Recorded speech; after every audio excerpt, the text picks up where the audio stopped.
Okay, today we're going to look at joint and combined variation. Okay, so let's start with the definition of joint variation.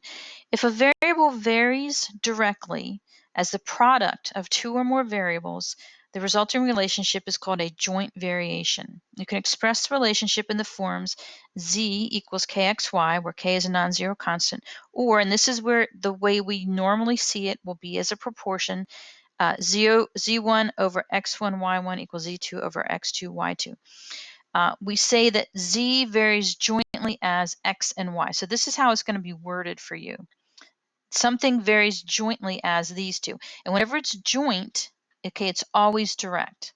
So joint variation is always direct. Okay, so whatever comes afterwards, all of it goes on the bottom and it's being multiplied. So you could have z varying jointly with 4 different things, and those 4 different things are all going to be down in the bottom in the denominator being multiplied. Okay, so let's look at an example here. So we've got the volume of a right circular cone, here's my cone, varies jointly as the height h and the square of the radius. So it's going to look like this. So the volume varies jointly as the height and the square of the radius. Okay, so that's what it looks like. Okay, and you're going to have one on either side to write your proportion. Okay, so let's start off with volume 1. And here they've labeled them for you. So anything with a sub 1, this is for the first side. Okay, this is the first side. So my volume is 320 pi. And that goes on top. Then the height and the radius squared. Well, the height is 15, and the radius is 8, and I have to remember to square that. Okay, that's going to be equal to the second one. This time we're looking for v sub 2. I'm just going to call that v. The height is 12, and the radius is 16, and we got to remember to square that. Okay, so if I multiply all this together, I'm going to get 320 pi all over 960.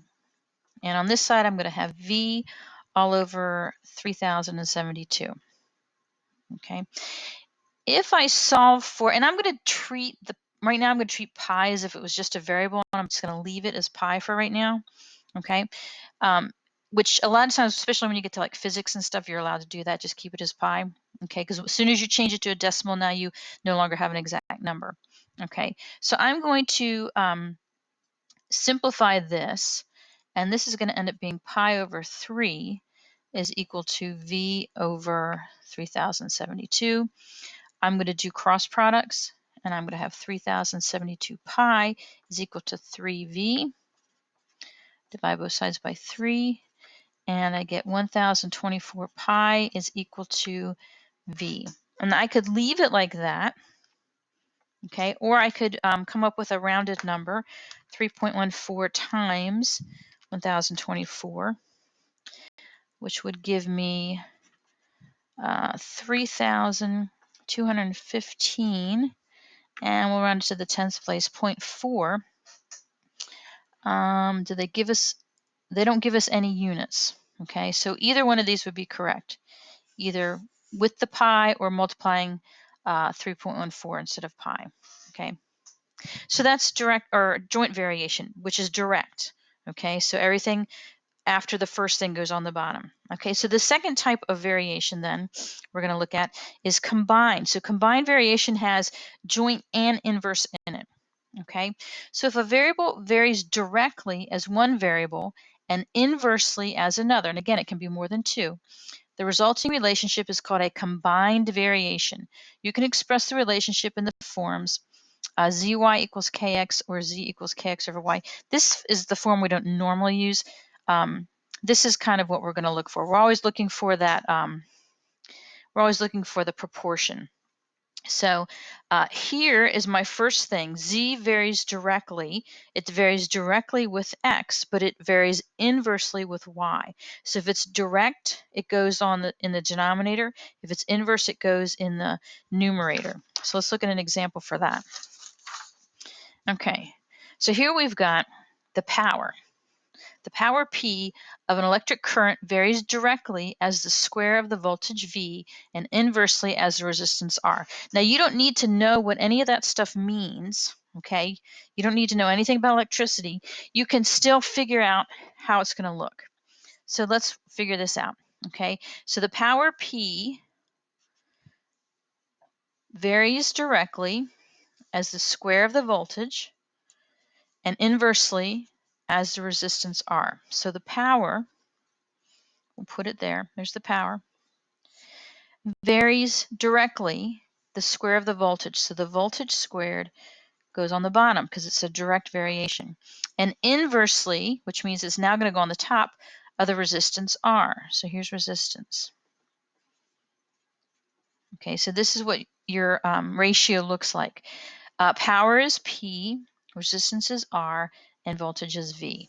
Okay, so now you just have to figure out what the numbers are. So 6 volts, that's my V, V sub 1, applied across a resistance of 3 ohms. You don't need to know what an ohm is, but here's my R sub 1 is 3, produces 12 watts of power. Here's my P, P sub 1. Okay, so let's write that out. P sub 1 is 12, R sub 1 is 3, and V sub 1 is 6. And the 6 has to be squared. Okay, so there's one side of my proportion. Now let's look at the other side. How much voltage? So that's what we're looking for. We're looking for V. Applied across a resistance of 6 ohms. So this is R sub 2, which is 6. Will produce 13 and 5/10 watts of power. So this is my P sub 2. So that's going to be 13.5. Okay, so you don't have to know anything about the particular subject. You can still go through and figure out what your ratio is going to look like and then figure out what numbers to plug in where. Okay, so I'm solving for V. So let's see, I've got 36 over 36. That makes that easy. Is equal to 13.5 times 6 is 81 over V squared. And I can, this becomes 1 equals 81 over V squared. V squared is equal to 81. So V is equal to plus or minus 9. And we're assuming that it's going to be positive 9. And voltage is in volts. So 9 volts. Okay, and that makes sense. Okay, as these numbers got bigger, this should also get bigger. Okay, all right, let's look at our proof now. It says the area of a trapezoid, here's my trapezoid, varies jointly as the height h and the sum of the bases s. So the sum of the bases s is going to be b sub 1 plus b sub 2. So s is the sum of the bases, so that's b sub 1 plus b sub 2. Okay, so a varies jointly, which means they're both direct. A varies with the height and s, which is the sum of the bases. So I'm just going to write it like this, b sub 1 plus b sub 2. Okay, so this is what my ratio is going to look like. So for my first instance, it says it has an area of 30 square meters. So this is my a sub 1, height of 6, so this is my h sub 1, and the sum of its bases, so this is also s, is 10. So there's my s sub 1. Okay, so I'm going to have 30 divided by 6 times 10.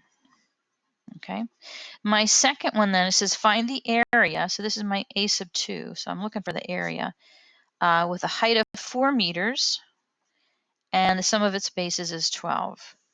Okay, so this is my s sub 2. This is my h sub 2. Okay, then I just need to solve for a. So I'm going to have 30 over 60 equals a over 48. 30 over 60 is 1/2. Was a over 48. I'm going to multiply both sides by 48.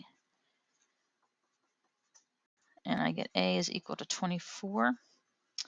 And that's it. I got it already. So my area would be 24 square meters. And that's it.